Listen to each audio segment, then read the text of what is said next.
All right.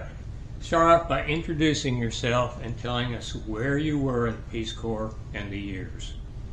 Okay. My name is David Passnau, and I was a Peace Corps volunteer in Ecuador from 1998 to 2000. All righty. And now, where did you grow up? I'm originally from the suburbs of Minneapolis, a suburb called Plymouth, about 10 miles west of Minneapolis in Minnesota. Uh-huh. Did you go to college up in Minnesota? No, I did my undergraduate degree at the University of Iowa in Iowa City. I wasn't sure what I wanted to do when I went to school, but I knew that I wanted to live somewhere else, having lived in the same home for the first 18 years of my life. Yeah. I could go somewhere far-ish, close-ish, if you will, something drivable. And I had other family members who had gone to Big Ten schools. I followed suit in the Big Ten and landed at the University of Iowa in Iowa City. Oh, okay.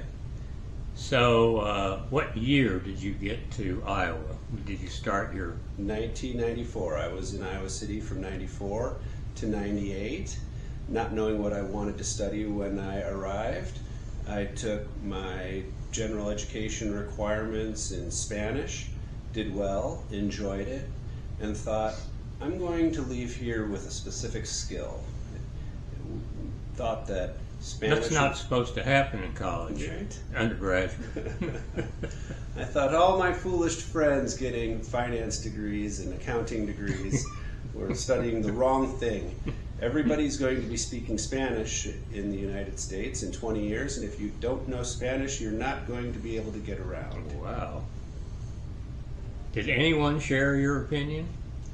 I don't know if they did or not. I think that, maybe not to that degree, but that, it felt like that was, and maybe not to that extent either. But anyway, you saw some real value in learning Spanish, even as an undergraduate. Yeah. On the topic of skills, right, we're very heavily ingrained in skills. What can you do? What can you do? What can you do? Not what kind of traits do you possess get overlooked. What kind of behavior you show gets overlooked. But your skills, what can you do? And I really wanted to have a skill, and speaking a foreign language was a skill. Okay. And Spanish seemed like the most logical one, living where we do. I don't know about that. I think that I was good at it. We like what we're good at. And I think I thought I might have seen maybe a path in the State Department further down the line. Okay. Now, before you got into college, was there anybody in your life who had been talking up Peace Corps? No. Nobody? I don't think so, no. And I'm not quite sure even how I came upon the Peace Corps. It was never a plan until maybe my junior year in college. The application process was quite lengthy, and it wasn't something that you were going to just happen upon. It required planning, and although I don't remember what it was that sparked the idea. That made you want to apply in the first place? Right. It wasn't anybody you knew then?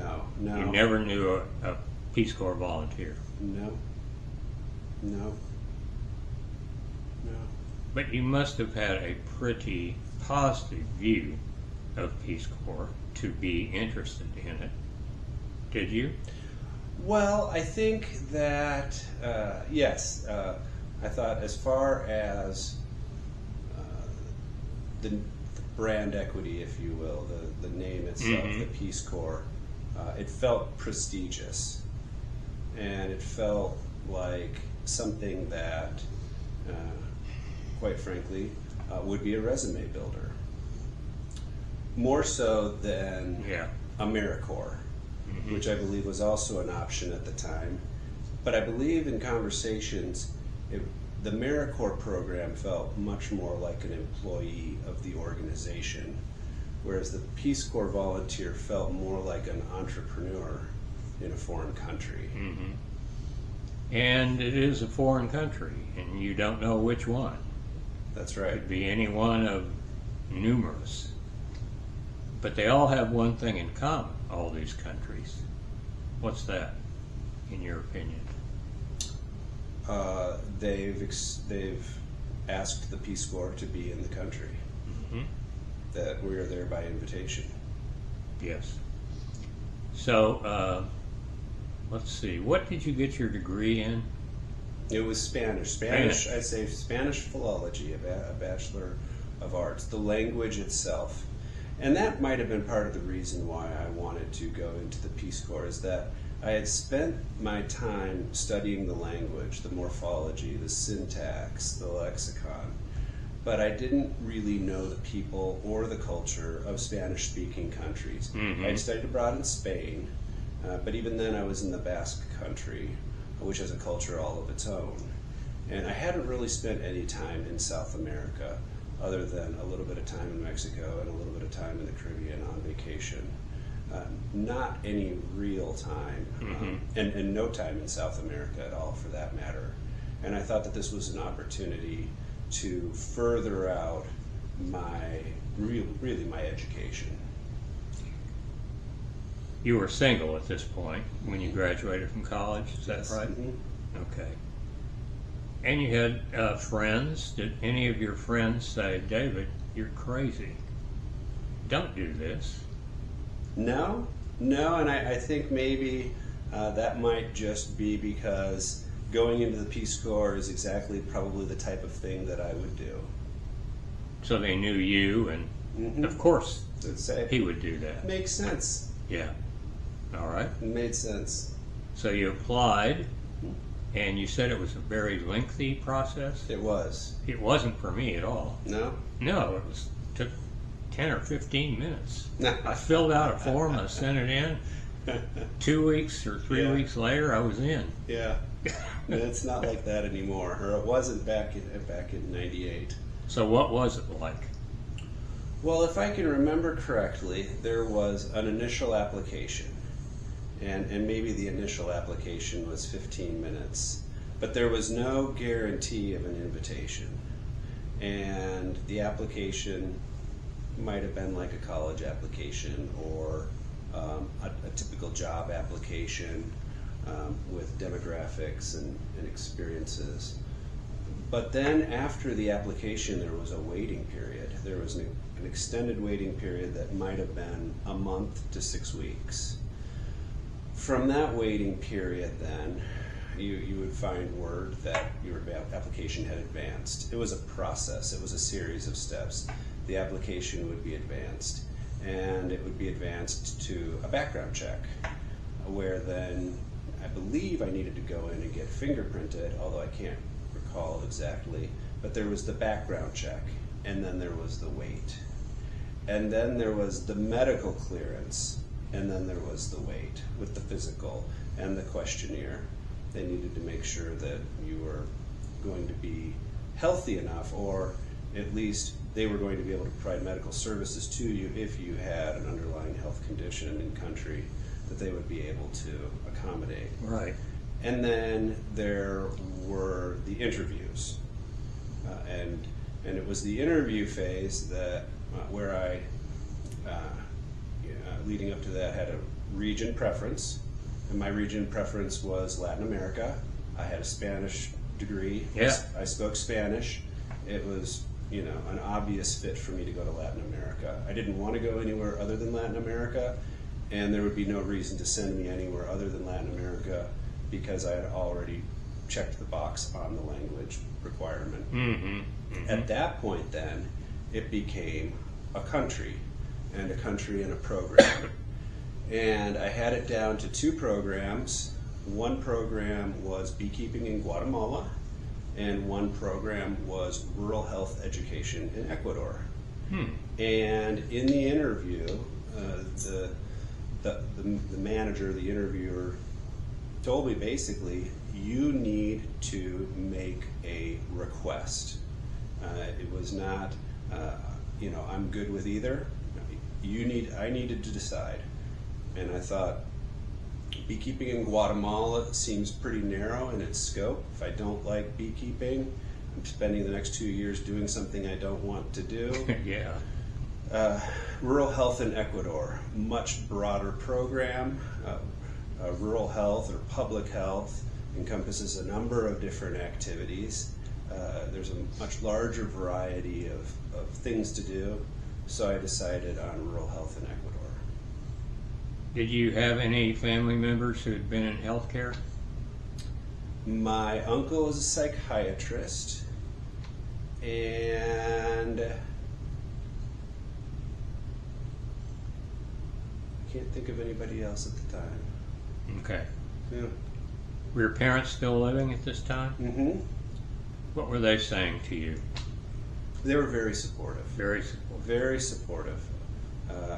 That's one thing I would say, that I've had very supportive parents throughout my life. Mm-hmm. And especially on the things that I want to do. I think generally we learn best from our poor choices, and so if nothing else, if this is a poor choice, then it's going to be a lesson well learned. It's going to be quite an experience, even if you don't like it. Absolutely. Yeah. And my family is a family of travelers as well, so No. the concern that you might have for Ecuador, oh my gosh, I'm sure there was some of that. They never really confronted me about it. But the flip side of the coin is, well, you don't want me to do this, then what do you want me to do? And then you have parents that are managing their adult children's lives, Mm-hmm. Which never works out well for anyone. Mm-hmm. Okay, so when did you, if you can recall, when did you apply, and when were you finally accepted? I think it took at least 6 months, and I would have been accepted in maybe June to leave in Of 98? August of 98, to leave in August, but maybe I had been planning it a little bit longer than that. I can't recall. I don't think, it seems like such short notice to be to accept an invitation and then disembark in 2 months. I must have been working on it for about a year. Oh, really? Huh. It was a And very when you say process. working on it, were Yeah. you researching Ecuador? No, not at all. From application, No. from my first application until the invitation, and then going through the interview, the background check, the medical clearance, and the decision of which program to ultimately select. Was there ever a point in your process here that you chastised yourself for saying something that you shouldn't have said, or stupid, or written something that you shouldn't have written? Anything like that? Not that I can think of. I do. If anything, I was under the impression that I might not have been invited. That Why? It's not. Well, I just felt like it was conveyed to me that not everybody who wants to go into the Peace Corps gets to go into the Peace Corps. Yeah, that's right. That you can say you want to go, and you might not go, and that would be for any number of reasons. Uh-huh. A medical disqualification, a failed background check. But I think now, looking back, anyone with a college degree, with a clean background, and a good medical history can probably find somewhere to go into the Peace Corps. Mm-hmm. Even if they don't have any language. Right. Okay. Then, I don't know. I mean, that's different. So when were you accepted? About? Yeah, I think it was, early 98, Okay. late spring 98. It was pretty much, and I left in August of 98. Okay. Where did you go to in August? So we went to Miami. Okay. All the volunteers got together as they came in from all over the country, and we had a mini staging area in a hotel in Miami for a night or two, where we then all boarded an airplane for Quito, Ecuador. Okay. So that must have been quite an experience for you, just right there, meeting all of these people from all over the country who had made the same decision you had. Yeah, it was a very wide variety of people. I was the second youngest volunteer in our omnibus, which is our group as we called it, which included 2 different programs. It included rural health extensionists, such as myself, and then also volunteers in an inner city youth development program. And these were volunteers that worked with local agencies in the larger metropolitan areas to help support kids at risk who didn't have home lives that supported them. Did they tell you, let's see, did you say you went to Quito? Did they tell you then where you would be and what you would be doing specifically? So that process came later. Once we arrived in Quito, we were then, as I recall, we were assigned our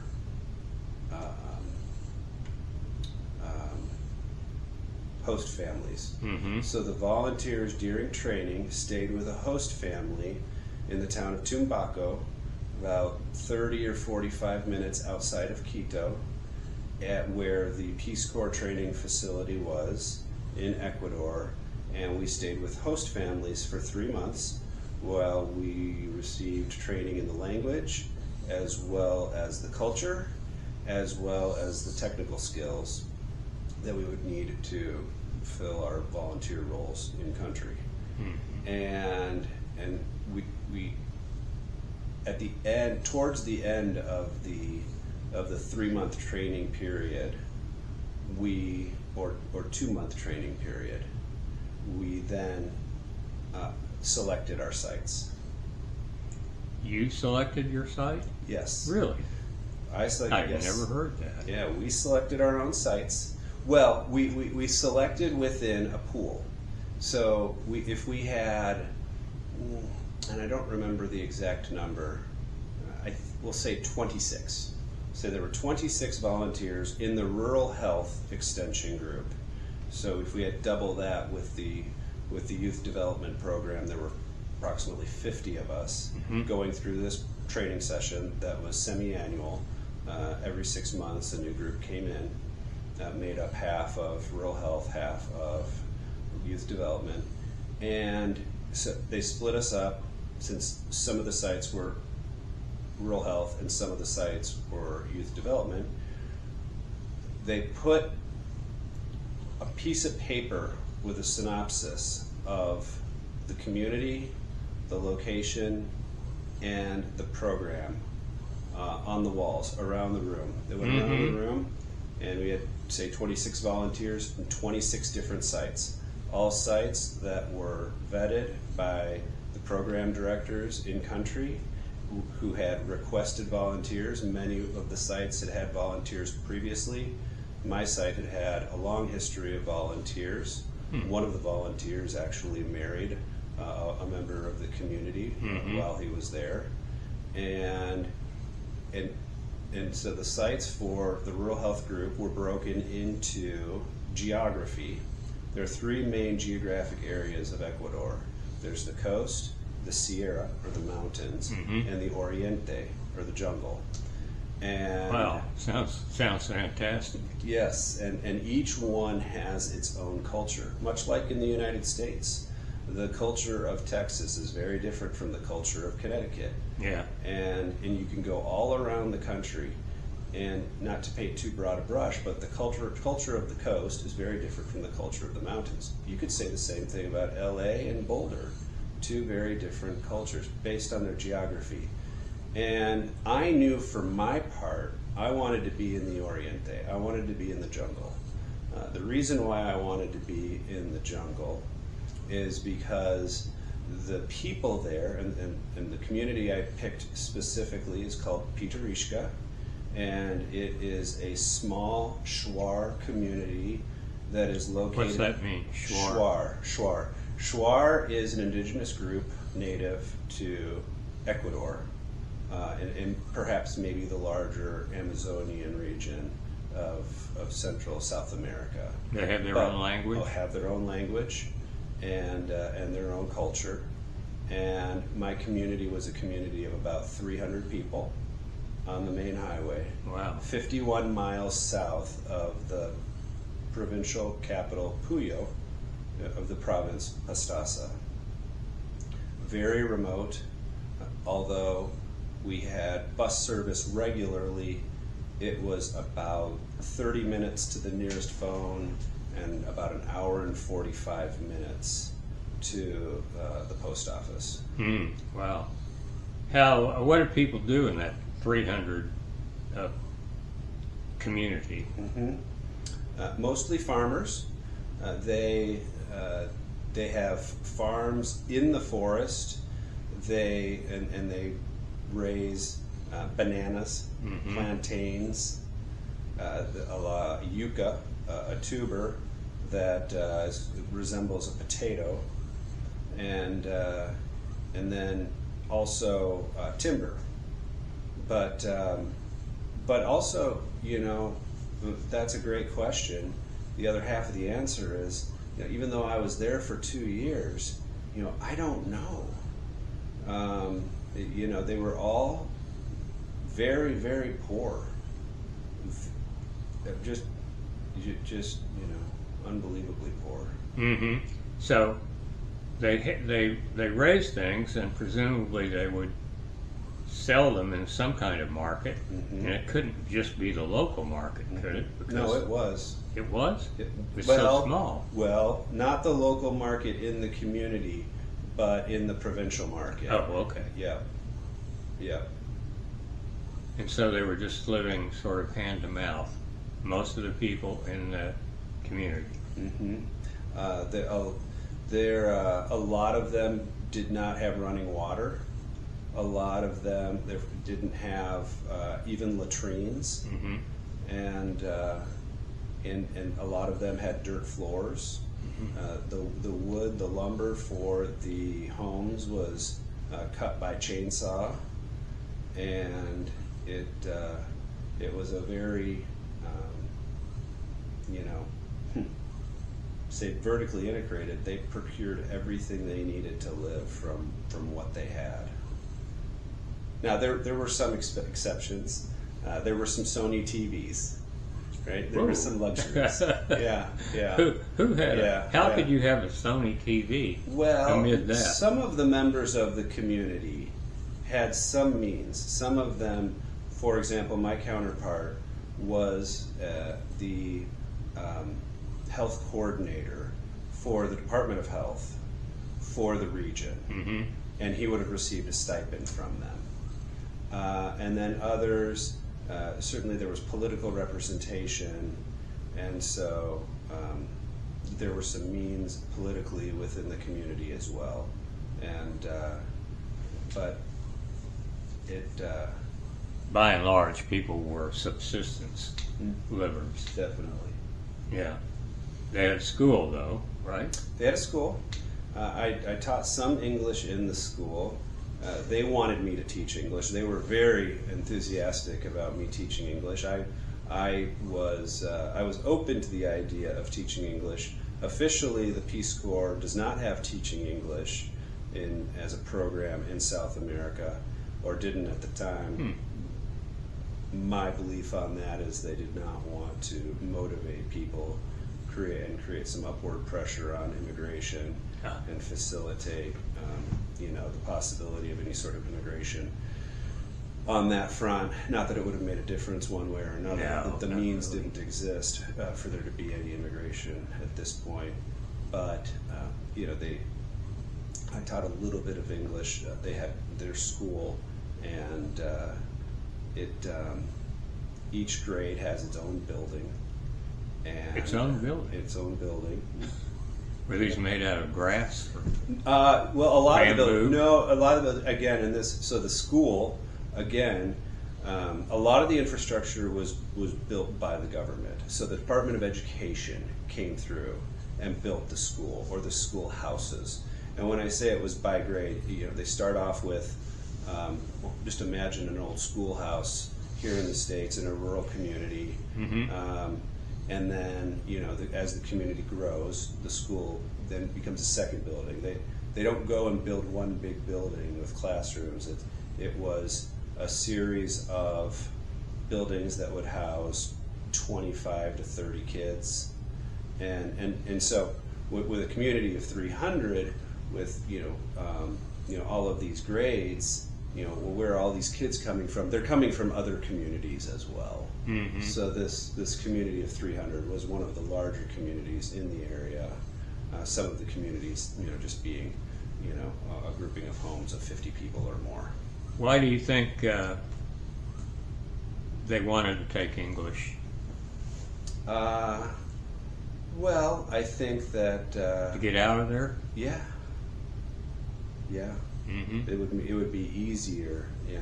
I was going to ask you this anyway.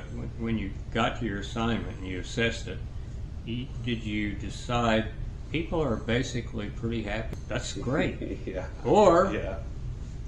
This is the one thing I tell everybody when I talk about the Peace Corps. Aliens aren't coming down here to teach us how to build spaceships. Why are we going all over the world to tell people how to live their lives in their own way? I can tell they know what they should be doing. They know they need to brush their teeth and wash their hands. And I need to brush my teeth and wash my hands. And I need to be doing a lot of things that I'm not doing. So, if they want to learn English and you have the facility to teach them English, why not? Yeah. Is that right?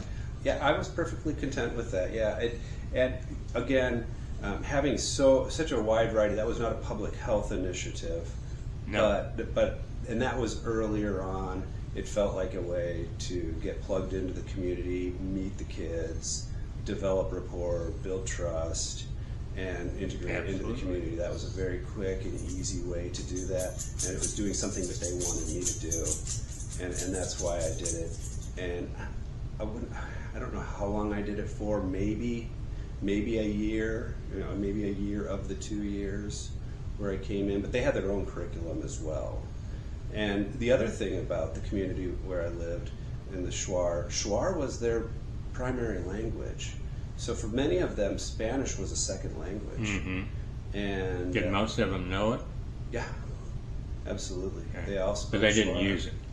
Amongst themselves, they did. Absolutely. Amongst themselves, they did. Absolutely. But yeah, much like the native nations of the United States and their languages. Yeah. Many of them are used frequently, especially in official, meetings. But all of their meetings were in Spanish, and the ones that I would attend. So you would say almost. The official language was Spanish, but that wasn't the native language. Did you want to learn Shuar? A little bit, and I did learn a little bit. Is it very difficult? Yes, it is nothing like Spanish. It's not a dialect of Spanish. It is its own language. It has its own structure. It has its own words. I learned a couple phrases, but it was too much really for me. Interesting fun fact, as you say. I wouldn't say that it's a fact. I'm not sure that it's true, but at some point I learned or was told that in the movie Return of the Jedi, I'm going to have to be fact checked on this one, but in Return of the Jedi, if you know your Star Wars, with when Lando Calrissian is flying the Millennium Falcon, his Han Solo's spaceship, right, that was originally his, with his co-pilot, an alien creature of some sort, sitting where Chewbacca would sit. This alien speaks this language. He says this thing that it does not receive subtitles, and Lando responds to him along the lines of, "Don't worry, that's my friend down there." Well, what that character says is actually Schwar. Oh. I don't know what it says. Wow. Something. The translation is something like, "There's no hope. There's no hope. This is useless." To which Lando says, and they "Don't said worry, that's my Schwar friend." And for it's some reason. Schwar.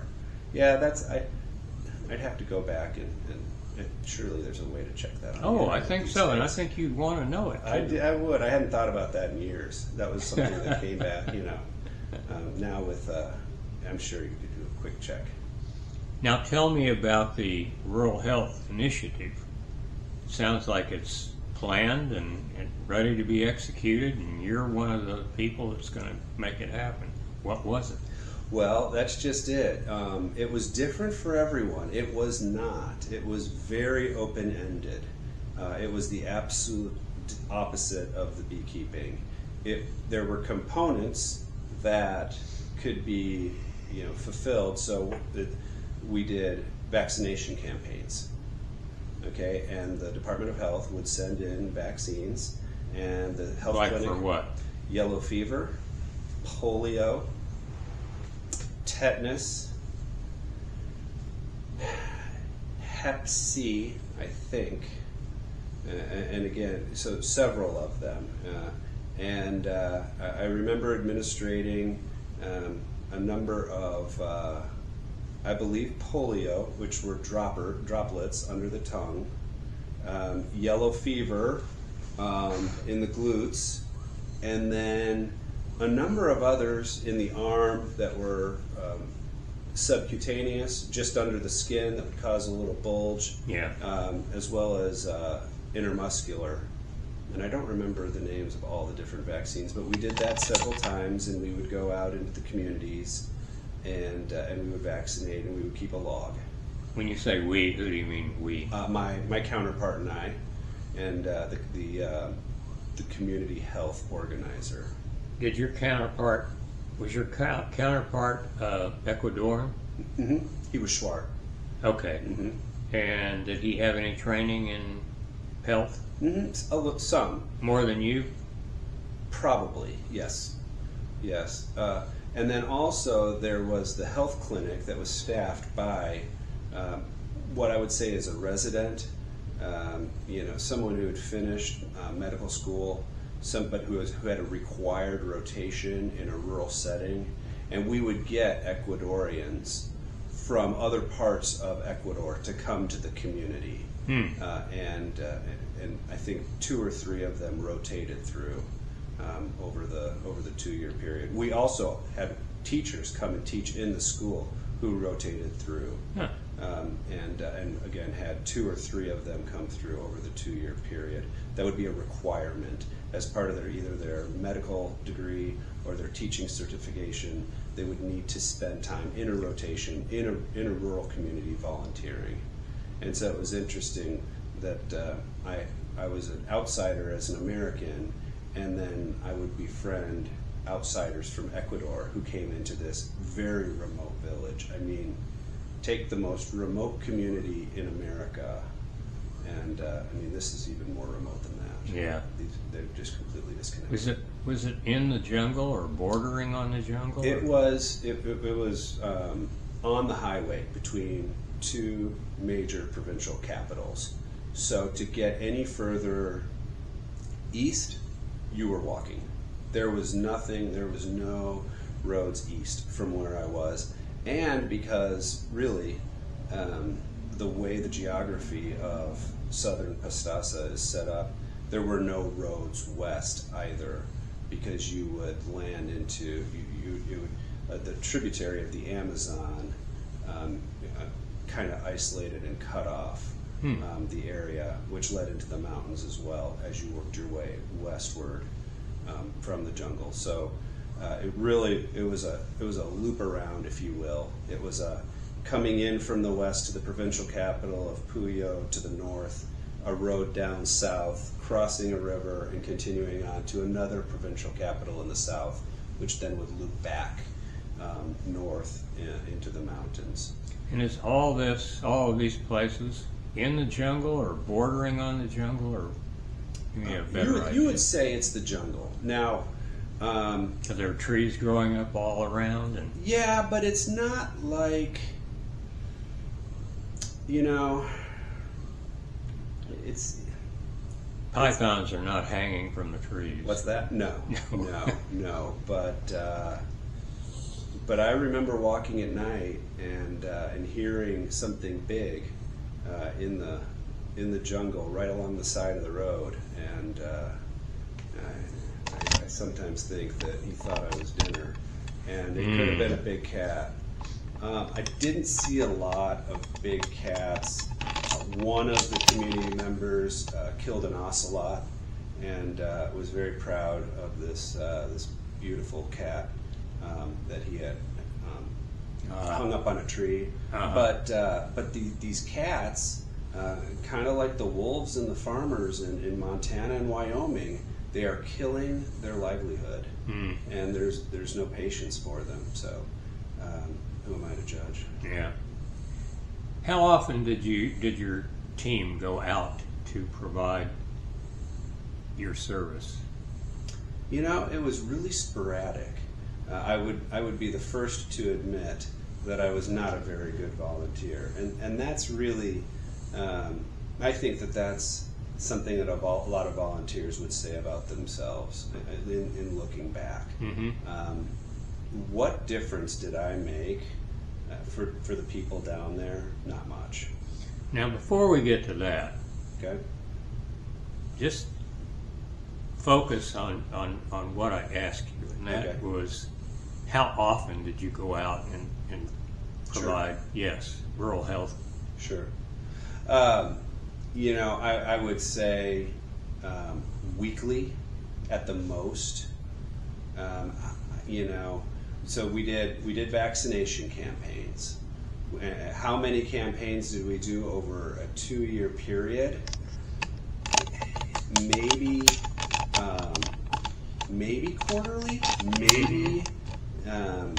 maybe semi-annually, maybe 8 times, maybe 4 times. I'm not quite sure. But we also had oral health education campaigns where we would take toothbrushes and toothpaste into the schools and teach the kids about brushing their teeth and the importance of brushing their teeth. Mm-hmm. And we did that for a number of schools, and not just, you know, the community where I am with 300 people, right? They're here, I'm there, we're having these conversations with regularity, but we're also going out to the communities. One of the communities we went to was a 6-hour hike through the jungle. Wow.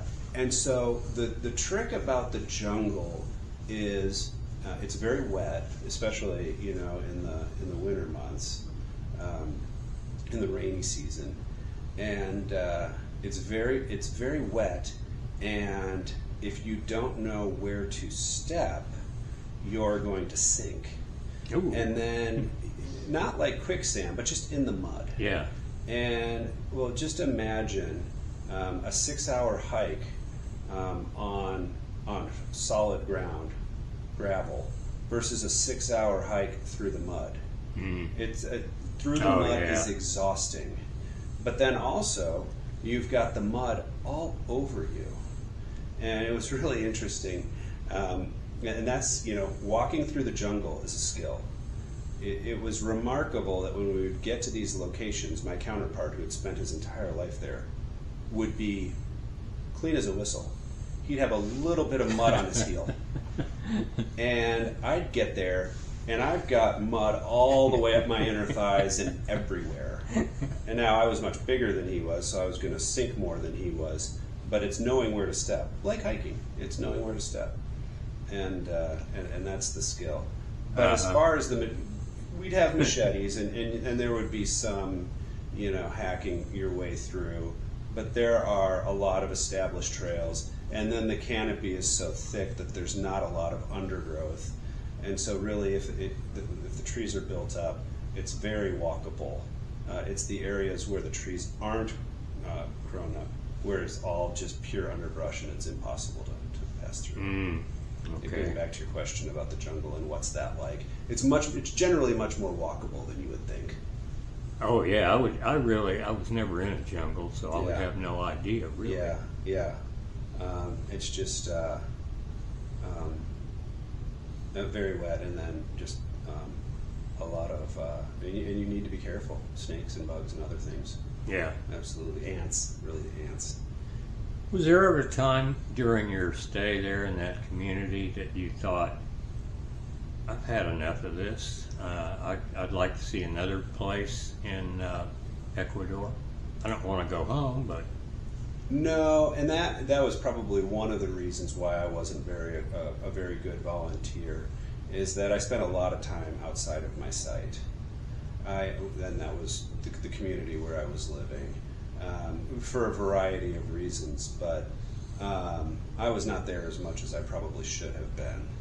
And I did get to see quite a bit of the country. And I was you were an adventurer. Yeah, I did get to see quite a bit for that part. Now, there was also the stigma of volunteers who quit. Those that said, you know what, I don't want to do this anymore. They were quitters, and they were,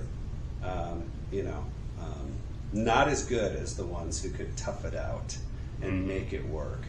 But even included in that, the people who wanted to change sites. And change locations. Oh, really? Volunteer locations, yes. They were held in that same low standard? Not as low, but similarly. You know what? This is what you picked. You made a commitment. Figure it out. And but everybody's situation's a little bit different. Yeah. I'm looking back at that. I was probably wrong to feel that way. And now there are exceptions to that as well. Two of my friends were on a bus. And the bus got stopped by armed gunmen, and they were taken off into the field and had guns pointed at them. Ooh. And so they were their experience was done after that, and that's understandable. Is there a light? It's getting kind of dark in here. Let me. I get it for you. Okay.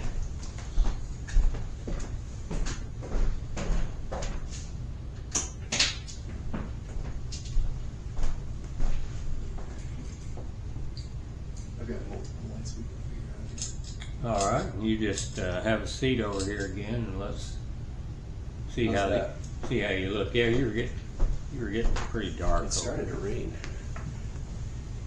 Oh, that's fine. That's good. Good. So there was never a point during the 2 years that you were seriously considering quitting. Well, actually, towards the end, probably in my final 2 or 3 months. Because I had spent so much time outside of the site at this point, my counterpart had come up to me and said, Dave, some of us in the community have gotten together and we have decided that we think it's best that essentially we sever and that you move on. Whoa, he was firing you? I was getting fired, Yep. Did you have any idea that this was coming? Any No. warning whatsoever? No. You must have been shocked. Yeah, that sick to your stomach feeling, that guttural Whoa. moment where you're like, wow, I've got a real problem here. This is a problem, and I've really let these people down and had no idea what was going on. When you responded, were you combative or were you what? What I think I was trying to say was, whoa, hold on here. Let's talk about this, because at that point there was 2 months to go. There was nothing left to do, and maybe that's what, after having been there, in country for, I guess what was 17 months, I was done, right, and they had felt that too. So I said, what do you want to do? What is it that's not happening that you would like to see happen? And they said, we want to have latrines. Huh. And I said, I think that was what it was. There were a few different issues that I uncovered once I had gotten there, which, again, I don't know if the community has had volunteers since me. I would think that they had they would have had volunteers. But some of the issues, for example, that they came to me with is chickens. Dave, we'd like a chicken project. I was like, okay, chicken project. You know, I've heard of other communities doing chicken projects. That would be the Peace Corps provides chickens to the community, and the community builds infrastructure for the chickens, and then the chickens lay eggs, and the community has eggs to eat, which is a function of public health. And this is a diversification of their diet away from the starches. Sure. And this is all very good. Great idea. Mm-hmm. And I take it to my program manager, and he says, Dave, no chickens for your community. We've done chickens in your community several times before. This is what happens. We give them the chickens, they eat the chickens, and they're no chickens. Oh my. Okay. So did you go back and tell your counterpart? I suppose so. I don't remember that conversation, but it must have been one that we had. Huh. Yeah. Gosh. And what else did they suggest other things? Well, I spent a lot of my time going back to the final project and what we wanted to do. Mm-hmm. It was a latrine project that involved what we would call the Army Corps here, their equivalent of the Army Corps, and I began to engage at the provincial capital level to get that project off and running, and I tried to get it off and running. Again, these projects take so much time. There was no way it was going to get done in 2 months, and so I worked at it until the end, and then we went our separate ways. Uh-huh. So it never got even a pilot project. And there was some nutrition education programs that I attempted, a community garden that I attempted. There was I was very young. It was a very difficult task. I did not know how to get it done at that point. Imagine, as a 22-year-old, going into a community in a foreign country and mobilizing them into some sort of sustainable program. I know. It was a lot to ask, and I just didn't know where to begin. Well, did you go and talk to people at your Peace Corps center there? Not really. About this? Why not? Not really. Didn't even occur to me. Yeah, didn't You're working think that for it was those guys. Yeah. I you know what? I would have today. I actually think about going back to the Peace Corps. Really? Yep. When I retire. Huh. Yeah. You have something specific in mind? No. But I do have more of an infrastructure design, meaning what do I need to make a difference? Mm-hmm. And I mean, it's a different world now today. Sure is. But I think I don't know. I haven't thought about it in a number of years, and I think that it would be one of those things where I'd have to choose between staying married or going into the Peace Corps, and I'd probably just choose to stay married. I will say nothing at this point. Yeah, no, that's a little. Well, let's see. You did a lot of traveling. Would you tell me about some of those travels that you did that particularly that made an impression on you? Well, let's see. So Ecuador has three main geographic areas, like we talked about, and it's interesting how our climate affects our personality and behavior. Sure. And how cold it is in the mountains, especially the higher altitude mountains. Like what? What is that? 10,000? Yeah, 10,000 feet. Yeah, which is I think about where Quito is right now, or even higher. And just when the sun goes down, how quickly it gets cold, like in the desert, in the arid mountains. to the coast where it's very humid, and and people walk around in flip flops and gym shorts, compared to the winter hats. But even among the different communities, and you would say again the indigenous people of the mountains being so different from the indigenous Shuar to the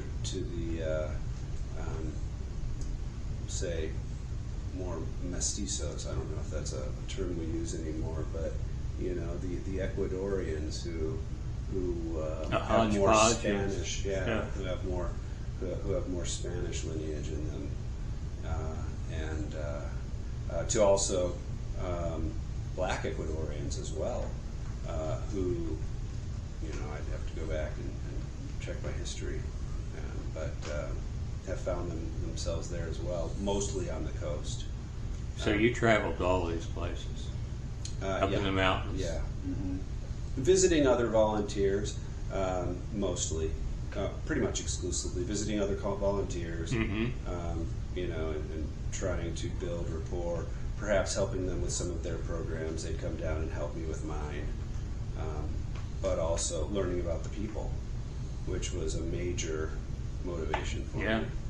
I visited a volunteer one time in the mountains, a long way from my assignment, and I wound up staying 10 weeks. Oh, wow.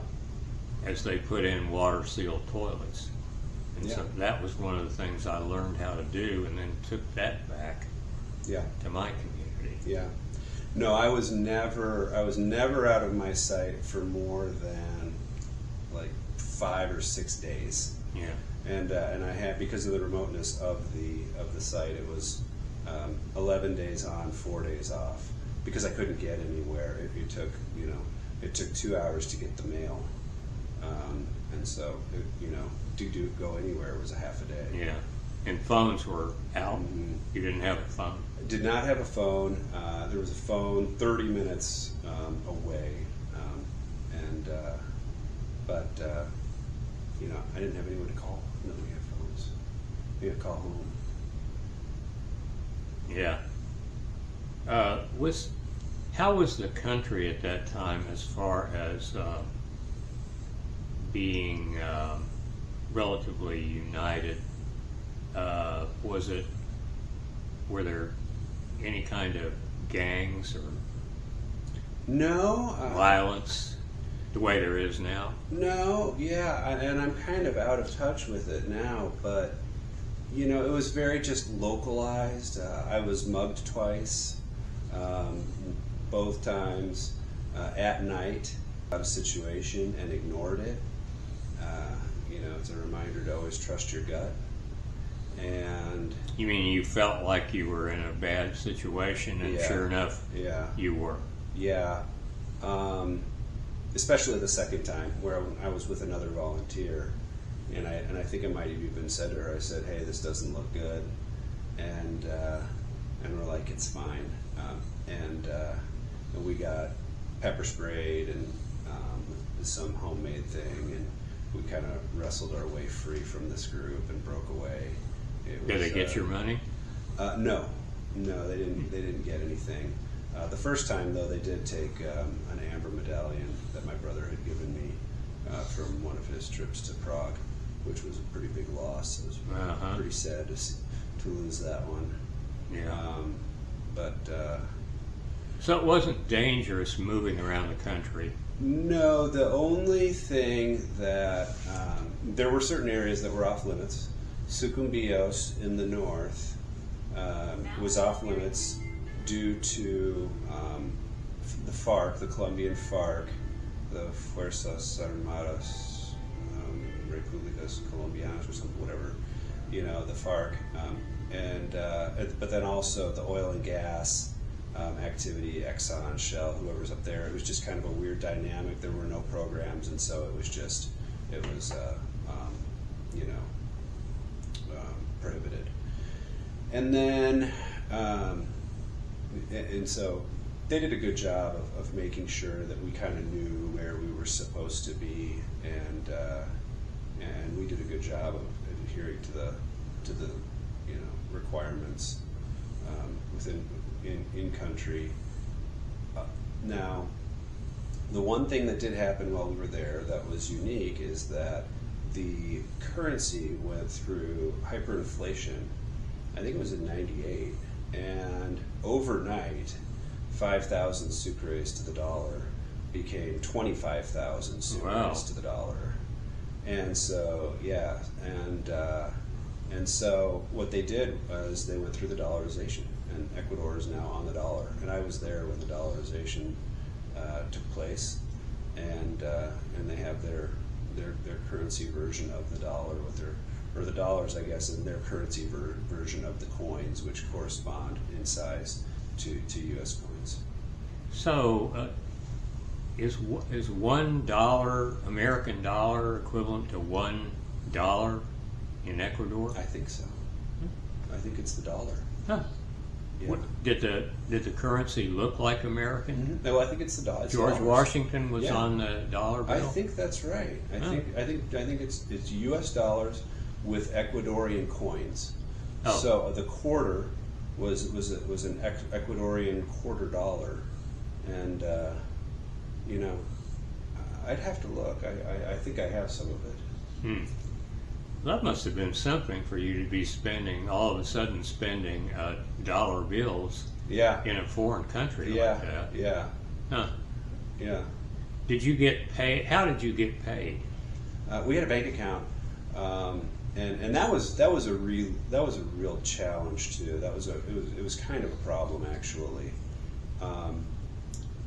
We had a stipend, and it was $60 a month. So we lived on $60 a month. I mean, that sounds like nothing, but there, it was not nothing, right? Well, no, yes. It was enough to survive, but it was your food. Did you pay for and your gas, your grocery, housing? And no, it did not include You housing. didn't pay. So it was outside of housing, but essentially, and then utilities were unbilled, and so what did I need to pay for? I need to pay for food and transportation and any sort of incidentals that I wanted, any entertainment, and that was $60. So it's $2 a day. Yeah. It's even a meal out at a minimum was $1. Oh well. That's, So it was tight. mm-hmm. It was very tight. Did you get any money from home? No, yes, in a loan, I got a $6,000 stipend or a $6,000 severance from the Peace Corps for resettlement. I guess resettlement allowance is what they called it, and it was about $6,000, maybe $6,200. And I had dipped into a little bit of that, maybe $1,000 or so. In advance? Yeah, in advance. So yeah, a little bit from home, but not much. Mm-hmm. In under the agreement to dip into that. So I wasn't really dipping into it. It was the agreement that I would pay back from that. Yeah. You spent your final 2 months looking around for something else to do, because you were asked to by the people. When you made it clear that you weren't just going to leave, right? Right. Okay. And it was agreed upon as well. It was a full presentation in front of the entire community at that point. What's the plan? And I put together the plan and I presented it to the entire community, and there were over 100 people there. Boy, that must have been quite a high moment in your time. I would not be where I am today if it weren't for the Peace Corps. Why do you say that? The resiliency and the traits that I developed while I was there, the mental toughness, the humility and embarrassment of doing a bad job and living with that, and the desire to do a good job, knowing the alternative. I learned all those things from the Peace Corps. Those are all tremendous too. Did you have any girlfriends while you were there? I had a couple. Now, I know where I was, you could have a girlfriend, but you were very public about it. There was no privacy. Yeah. What was it like for you? If you had you said you had a couple of girlfriends. Yeah, and we did have privacy, but I think there was at two different times, and I was in such a remote community. It was difficult to have a relationship with somebody. I didn't want to have a relationship in the community, and I never had a relationship with any of the women in the community. Uh-huh. Most of them were either married or children, children or young adults or whatever. It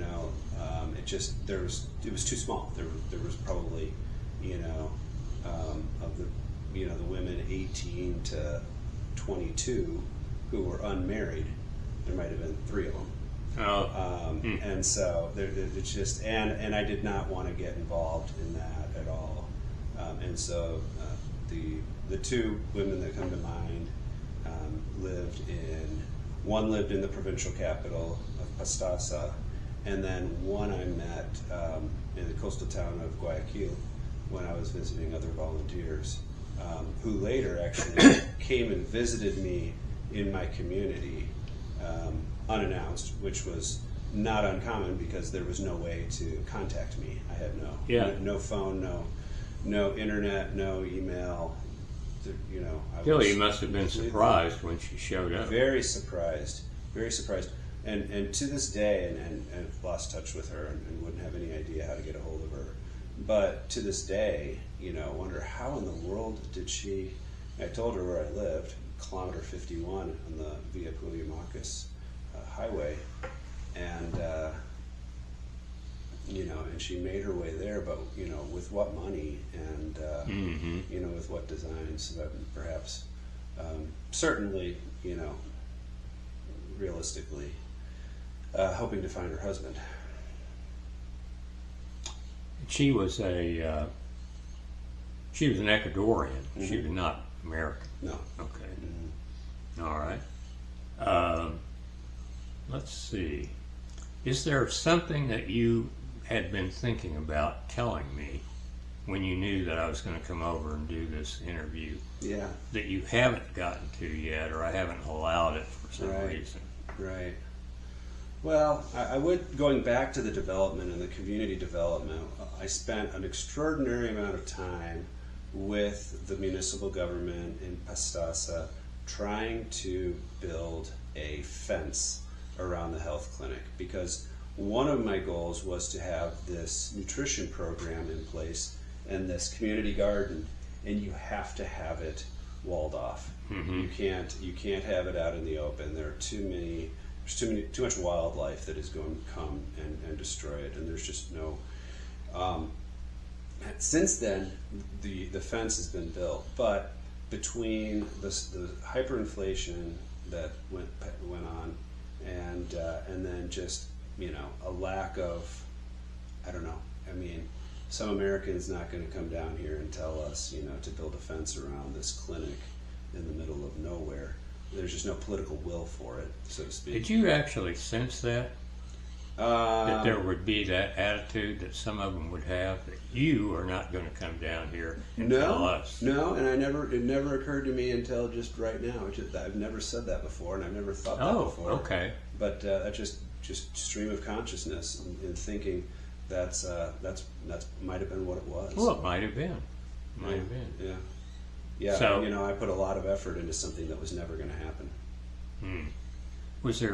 Did you have a friend or a confidant there who you could talk to about these sorts of things, and who would level with you and say, "Dave, that's not going to work," or "Dave, that's a great idea"? A little bit in the doctors that came through on their rural rotations, and the teachers that came through on their rural rotations that I mentioned earlier. Because they were outsiders as well. There was this you know, what are you doing here, man? Like, nobody comes to these communities. Uh-huh. Like, I'm only here because I have to be here. Yeah. I'm getting and so paid. there was a little bit of that. You know? Uh-huh. Huh. Did you tell him?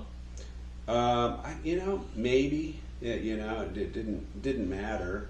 Yeah, but it's part of the job to let them know why you're there. Oh yeah, why I was there? Absolutely. Yeah. Oh yeah, of course I did. Yeah. Of course I did. No, did I let them know that I was, you know, having these struggles and that I was feeling the way I was feeling? To some extent, but no, absolutely, they knew why I was there. Yeah. Yeah. Mm-hmm. Okay. As much as I knew why I was there. So there was not. I take it from what you told me so far, you had no thoughts of extending for a third year. No. Did you know others who did? Mm-hmm. Did you talk to them about that? Maybe a little bit. Yeah. I just wonder if you had a relationship with any of them that would, you know, they'd want your opinion. I'm thinking about staying. Is that crazy? Mm-hmm. No, most people didn't extend. The one guy that's extended in my omnibus, he extended to be the volunteer coordinator, sort of the sergeant major, if you will, the volunteer that also is sort of the liaison to the program director and the staffers at the Peace Corps in country, which, you know, is a promotion of sorts. Maybe another one had a serious relationship and wanted to stay in country for that. Another one had really found his soul in his community. A guy that went into his community and nobody ever heard from him again. And, wow. Yeah, and so, you know, everybody's situation is a little bit different. Most of the volunteers, though, were done after 2 years. Mm-hmm. Yeah. Have you ever talked to groups like in schools or anywhere else about the value of Peace Corps? And you ought to be thinking about it. No. The closest thing I would say that I've done in that vein is given talks about the Peace Corps in Toastmasters, Toastmasters International. I spent 7 or 8 years in Toastmasters, working my way towards Distinguished Toastmaster, and I'm sure I gave a number of speeches about the Peace Corps to my Toastmasters club. 3 to 5, 5 to 8 minutes, things like that, 10 to 12 minutes. Not long. Yeah. But I have not spoken to any schools or really given it any thought.